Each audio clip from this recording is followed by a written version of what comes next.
we wanted to give people what they wanted. So we would, tweet something out like, hey, do you want to see this billboard happen? Donate $5 or chip in to crowdfund this billboard. And we funded it in less than 12 hours. So many of the things that we try out, we just ask people like, do you want to see this billboard? And we just responded to what people wanted.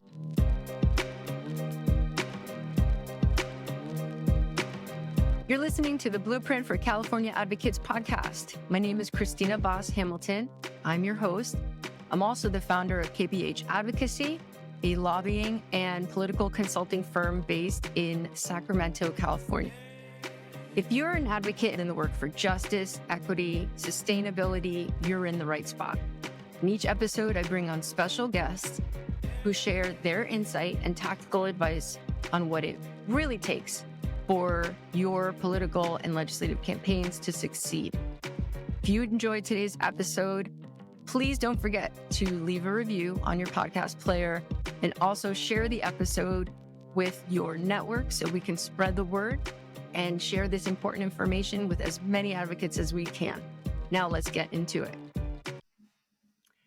I am so happy today to be joined by Nguyen, who was the campaign manager for the historic victory of Kenneth Mejia for Los Angeles City Controller and is currently serving as his chief of staff. And she took time out to speak with me about the campaign and there's some insight on what the power was behind the campaign, the vision, and ultimately what made it successful, and actually not just successful, but like hugely successful. Let's start though, Jane, share your background and just tell us a little bit about yourself. Yeah, and thank you so much, Christina, for having me on. It's really nice to have the opportunity to reflect on the campaign because once you win an election, you immediately have to start preparing to enter City Hall. And so I honestly haven't really had an opportunity to sit down and really think about the campaign. Before becoming campaign manager, I was the homelessness advocate. I co-founded an outreach advocacy organization in 2018, and I had been doing a lot of mutual aid grassroots work. I was the UCLA activist in residence. And so my background was entirely in the activism organizing space. Didn't have that much experience in electoral politics. And that was one of the most unique aspects of the campaign was our team was almost entirely activists and organizers. Actually first met Kenneth in 2018, back when I first got into organizing. And Kenneth was the neighborhood council board member of Koreatown, where I live.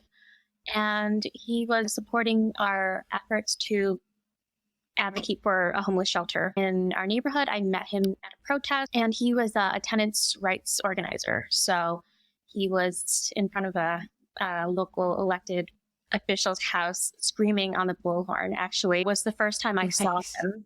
And so we did some mutual aid work together, work on homelessness, housing rights issues. And then it was a few years later, after the George Floyd uprising, I'd been involved in People's Budget LA work.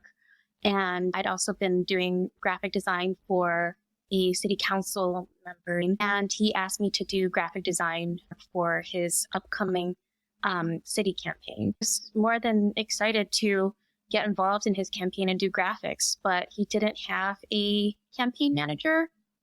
And so I was like, do you need help with that? And he's like, yeah. Originally, I'd signed on to do graphics, and then that morphed into become a campaign manager. So it's weird how that works. And now I'm his chief of staff a few years later. That's such a great story. So how did you realize that you were really good at it? Still hard for me to acknowledge that, I had anything to do with it because it feels like I didn't really know what I was doing the entire time. And looking back, I still don't fully grasp how we pulled it off exactly. Many campaigns and candidates running for office, they think that you need to do things a certain way. You have to follow wisdom and the advice of the political consulting class who tell you this is how you fundraise. This is how you do events. These are the endorsements that you need to get. And we ignored all of that. We didn't follow any of the rules, actually. And somehow we ended up winning. We ended up getting the most votes in LA city history. I read that. It was so, that's the thing is you're saying, I can't believe we did it. And it's like, not did you just do it? You did something that hadn't been done before. That election broke all sorts of glass ceilings. I just want to say huge respect. I was just an observer from Sacramento. I'm not an LA insider or anything like that. I just couldn't help but think, wow, they're doing something different and it's really exciting and it seems to have a lot of energy. Thank you so much. And that's amazing to me that someone who's not even from the city of LA took notice of our campaign. Our campaign was resonating across the country, and other cities were taking a look at some of the tactics that we did and were asking us, how did you do this and that? And how can we replicate some of that? It's very interesting to me, this concept of taking the rule book and throwing it out, because I think for a lot of folks, there's this, it's almost like you don't know because you never run for anything before. So you are almost like, I'm afraid to not do what I'm being told to do, even though my gut might be telling me that it's not such a good idea. Let's start from the fundraising, purely just money, right? Like you can't campaign without money. Number one problem that most candidates have is raising enough money to be viable and be taken serious as a candidate. How did you approach that? Super grassroots. We never compromised when it came to accepting donations. Our donation policy was we do not accept any money from the police, from oil industries, from media industries. Basically, anyone who traditionally has a lot of influence on local politics, we refused their money, and we focused entirely on small dollar donations from local residents, people who lived in the city of LA. Because we focused so heavily on small dollar donations from city of LA residents, we were able to leverage the matching funds program, which matches city donations 6 times. So our main opponent, Paul Koretz, he was an establishment career politician. He's been in office forever. He had all of the connections in the world. But we ended up receiving more in matching funds than he did because we got more money from City of LA residents. So we raised like maybe a quarter of the amount that he did, but we were able to make up that difference through the matching funds program. Oh, interesting. Our approach to fundraising was social media. I know a lot of people really question that tactic because they think you have to call people. You have to do call time. The candidate has to spend a substantial amount of their time calling up donors. Kenneth did not spend a single minute calling people. Wow. Yeah. So we all know about call time, that's for sure. And I know some people would scoff at that. Not at all. I feel like most candidates would love to never have to do that again. So how did social media start? Or were you like, okay, we're going to focus on this platform and this is what we're going to do? It was entirely me or Kenneth. Didn't have a social media director or comms person or anything. It was authentically Kenneth's voice. And so he tweeted out like what he was honestly feeling. And I think that really resonated with people. I feel so strongly that where most candidates fail is their voice is lost. Exactly. Or blocked. They sound like a recorder or something. Unfortunately, candidates don't feel free to fully express themselves or even show that they have a personality because they want to get things perfectly. And with social media, it's okay if you make a typo, or it's okay if you use too many emojis. It's people want to see the real you. And we used Twitter a lot, Instagram, TikTok. Kenneth had a lot. He's like a dancer. So his background is in dancing. He's nice. Is he a real dancer? Yeah. So he do like a lot of dances, a lot of like silly trends on TikTok. And And that was who he was Nice. authentically, and that connected with people. So even if we didn't have like fully polished tweets on perfect letterhead or anything like that, it didn't matter because people saw Kenneth for who he really is, and they really liked that. So that was key to connecting with voters. That's amazing. That's amazing. So I love TikTok. That's a place where we can bring policy issues in creative ways to people who are just not going to be exposed to them otherwise. And, you know, at least from like legislator elected perspective, I think there's a little bit of a movement to understand, you know, like, okay, we should start working on TikTok or whatever. But that is still very much like an outlier. And yeah, potential, at least from what your campaign showed, is, you know, you're going to tap into a whole resource of, you know, folks who just aren't hearing otherwise what you're saying. Yeah, and we were totally new to TikTok. When I first downloaded TikTok, I couldn't stand it. But Gen Z volunteers really encouraged us to use TikTok, and it really paid off because it's so easy to go viral on TikTok. It's like so many of our viral TikToks that would get like 1 million views were like 6-7 seconds of like a billboard. Yeah. So people definitely should not sleep on TikTok. When did you get a sense that you were onto something, like the formula that you had kind of landed on was producing? We wanted to give people what they wanted. So we would, you know, tweet something out like, hey, do you want to see this billboard happen? Donate $5 or chip in to crowdfund this billboard. And we funded it in less than 12 hours.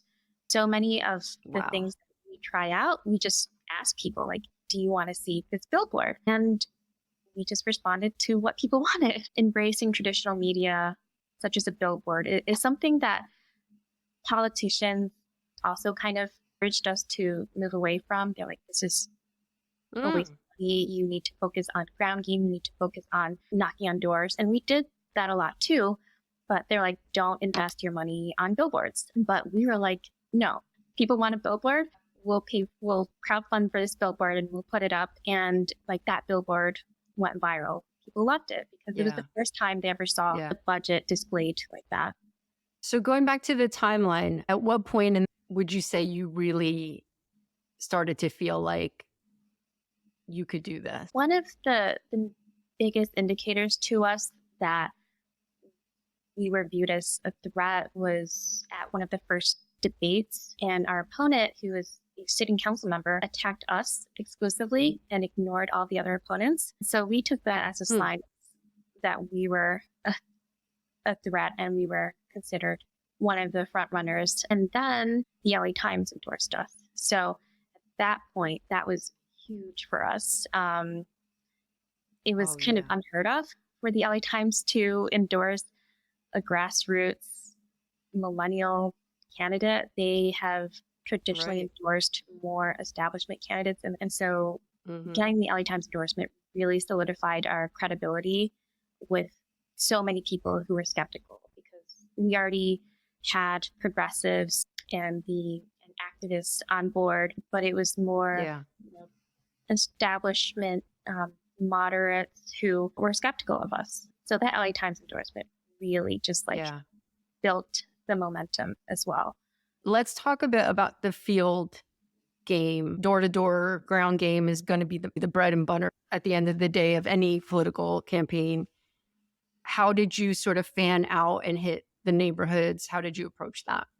Yeah, so we're a citywide campaign, which means you know, reach 4 million people. I mean, there are 4 million people in the city of LA. Of course, not all of them. So totally. It's amazing. To reach millions of people.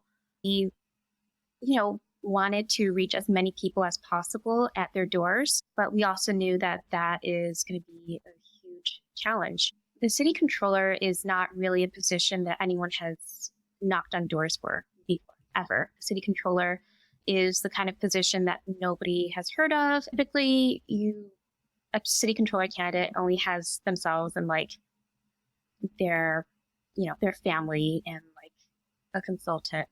run their campaign, and they'll send out mailers. So nobody has ever had a city controller candidate knock on their doors. Because we started pretty early, we were able to do a lot of door hanging, and our door hangers contain a lot of information about the city budget that people weren't aware of. So it was also meant to educate people on the city's budget. Nice. And we have a little bar Nice. of how much money went to the police compared to other departments. So it was also meant to be educational. So door hanging, when it came time to actually knock on doors, it was a challenge to get volunteers to come out regularly because there were so many other campaigns at the same time, really important elections too. So on the weekend, we'd have maybe 2 or 3 canvassing operations where we'd have maybe like a dozen people show up. Over time, though, we were able to just build on that and just cover entire neighborhoods. And so the neighborhoods that we did canvass, we won. But the correlation between the doors that we knocked and the people that voted for us are just, it's clear. Yeah. Door knocking always pays off. Yeah, 100%. You know, when I was at the union before I started my practice, I met with dozens and dozens of candidates who were running for state office. And I remember very quickly learning that the candidates who were fully versed on the size of the district, so in your case, it was a city, but who were like in command of the numbers, the number of voters they needed, what the prior election turnout had been, what neighborhoods were their biggest groups of voters. You quickly learn that when a candidate walks in with that knowledge, that they are very serious, right? Like they are looking at the maps, they are doing the math. So much of campaigning is, what is it? My friend Bill Wong says it's the complex alchemy of political campaigns. It's a combination of a lot of things, right? But knowing your turf, and for a lot of folks who just get reelected based on mailers, that just was never part of the equation. Or maybe it was a long time before, but not since then. It's hard work though, doing all that door knocking. Yeah. And, I don't want to discredit like mailers or anything. It is very important. And we did send out mailers in our own way, but running a citywide election, you do have to reach voters at their mail. I feel like mailers are like a perennial question. Do them, don't do them, spend all your money on them, spend only a little bit of money on them. I feel like I've heard lots of opinions on that. The reason that mailers, I don't think they typically work is because it just blends in with all of your other mail. If it looks like an ad, a political ad, people are just going to throw it out. So you have to do something that catches your eye.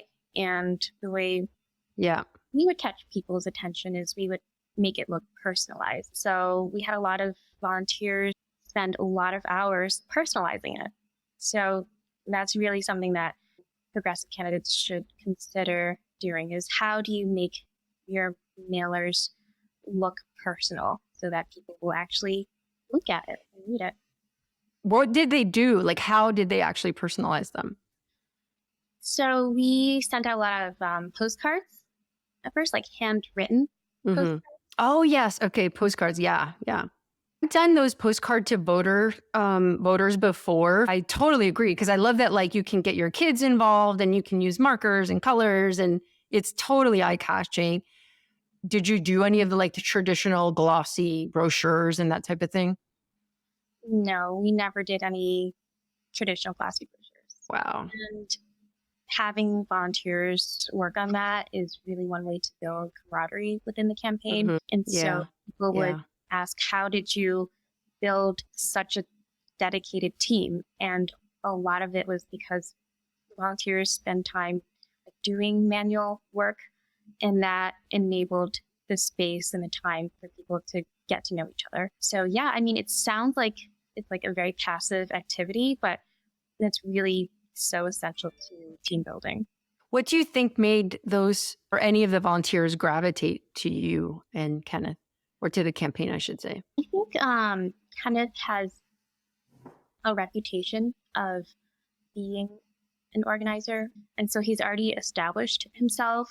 He's already built those connections. And I started organizing later than Kenneth in 2018, but we had always been around and we had always been organizing, showing up at City Hall, showing up at protests, mutual aid action. And so by having that reputation, really was able to build a sense of credibility. When candidates run for office, there is inherently a skepticism to them. Like, are they the real thing? Like, who is this person? And people are absolutely right to be skeptical about someone's intentions when they're running for office. You shouldn't trust a politician. Yeah. But because Kenneth wasn't really a politician, I think that was why people trusted him and trusted the campaign.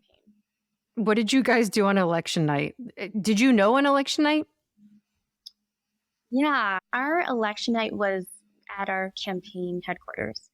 So we never really, throw extravagant parties or anything. We just stay pretty humble and just do it ourselves. We got food delivered to us and we'd carry up the food ourselves, super grassroots. And it was just at the campaign headquarters with our closest supporters. We didn't publicize it anywhere. We didn't invite the press, just close friends, volunteers, family.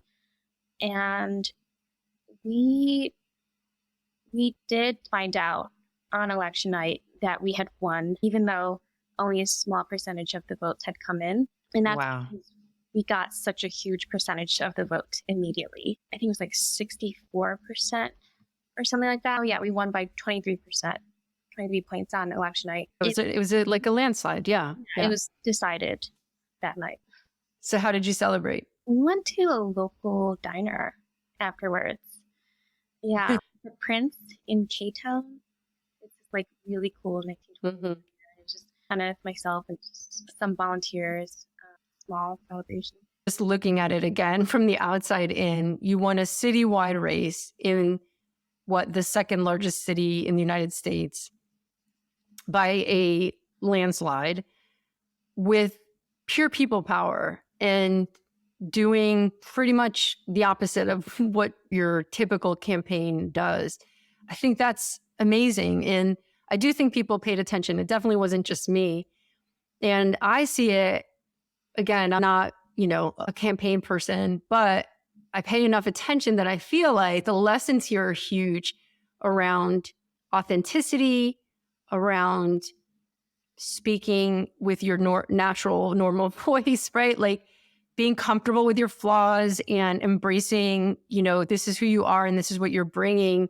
I think people crave that right now more than anything. And then, how do we harness that and harness the people power into such a tremendous victory? I'm so happy that you decided to come and share this information. What would you say is the biggest piece of advice that you would impart on progressive advocates and community organizations, people who are starting out and thinking they want to run for city council or, whatever, dog catcher? I would say the biggest advice is to always serve the people who have been traditionally marginalized and left out of local politics. The focal point has always been to uplift the most marginalized voices of our city and to really empower people who have been left out of the political process. And that comes from, Kenneth and my background in organizing for homeless and tenants' rights. So if you really focus on that and make that your North Star, people will see that. If you're, seeking office for ego reasons or for power reasons, people will ultimately see through that. If you always just serve people and work to uplift their voices, that is always the most important thing. So if anyone is running for office, please don't ever forget that. Thank you. Where can folks find you on social media, or how can they connect with you? Kenneth Mejia LA is on Twitter, Instagram, TikTok, and I'm also on Twitter. The Glowing Stars is my Twitter handle. I'm private, but you can just send me a request and I can add you. I'll link to that in the show notes. Is it like being in government now, like chief of staff for a major city office? How does that feel? It's a whole new world. And it feels surreal, but Kenneth and I are always, we're focused on doing the work and our long-term goal of delivering on our campaign promises. It's just so radical to me how we can actually, do things that we could only dream of when we were running a campaign. All of the ideas that we had monitoring LAPD at protests. That was an idea Kenneth had, and now we're actually doing it. So being able to carry out these campaign promises is amazing. I'm really excited. And even though it feels like we're navigating a whole new world, new bureaucracy, and it feels like I don't really know what I'm doing. I feel like we've got each other. So we're figuring it out, but we're confident that we will ultimately be able to do good work for people. Well, I'm excited to see what happens next. And I thank you again, Jane, for taking the time. I know you're very, very busy. And so what you shared was just so helpful and insightful. So thank you again. Thank you so much. I really hope this was helpful to anyone running for office. And feel free to contact me if anyone has any questions about how to run for office. Wonderful.